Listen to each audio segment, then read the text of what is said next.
திருப்புவனம் மடப்புரம் கோவில் காவலாளி அஜித்குமார் கொலை வழக்குல ஒவ்வொரு நாளும் ஒவ்வொரு திருப்பம் ஏற்பட்டுட்டு வந்துட்டு இருக்கு.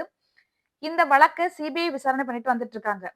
இன்னைக்கு அவங்க என்ன சொல்லியிருக்காங்கன்னா, நிக்கிதா அவங்க அம்மா 2 பேரும் பத்ரகாளியம்மன் கோயிலுக்கு சாமி கும்பிட வந்திருக்கும்போது, தன்னுடைய கார பார்க் செய்ய சொல்லி கார் சாவிய அஜித்குமார்ட்ட குடுத்ததாகவும், அவர் வந்து நீண்ட நேரம் கழித்து சாவிய குடுத்ததாகவும் வந்து புகார் அளிச்சிருக்காங்க நிக்கிதா. ஆனா சிபிஐ விசாரணையில இவங்க சாவிய குடுத்த உடனே, அஜித் வந்து அவருடைய நண்பர்கிட்ட சாவிய குடுத்து, கார வந்து அப்போசிட்ல பார்க் பண்ணிட்டு, சாவிய உடனடியா குடுத்ததா வந்து விசாரணையில தெரிய வந்திருக்கு.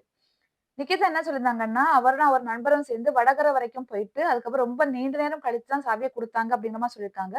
சிபிஐ விசாரணையில அந்த வடகரையிலிருந்து நிகிதா அவங்க அம்மா கூட வந்ததும், திரும்பி போனது மட்டும் தான் பதிவாயிருக்கு. வேற எதுவுமே வந்து கார் வந்ததுக்கான அடையாளம் எதுவுமே இல்ல அப்படிங்கிற மாரி சிபிஐல சொல்லியிருக்காங்க. அந்த மாரி எதுவுமே இல்ல. அதனால வந்து நிகிதா சொன்னது எல்லாமே பொய் அப்படிங்கிற மாதிரி சிபிஐ விசாரணை தெரிஞ்சிருக்கு.